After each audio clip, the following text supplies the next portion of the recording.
How to set up work profile on iPhone. So if you want to set up work profile on your iPhone, then what you need to do is first you need to open up your settings application. After that, you need to scroll down and then go with general. From here, you need to scroll all the way to the down and you will find an option of VPN and device management. Tap on it. This section allows you to manage profiles and remote configurations on your device. Next, you need to select the option and that says sign in to your work or your school account. So just click on it and then enter your email address. You'll be prompted to enter your work or your school email address. Make sure that you enter the correct email linked to your organization.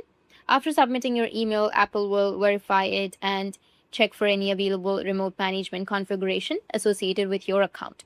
If your organization supports it, the work profile will automatically begin setting up on your device. So that's basically how you can set up your work profile on your iPhone. And if you have any questions, feel free to comment below. Thanks for watching.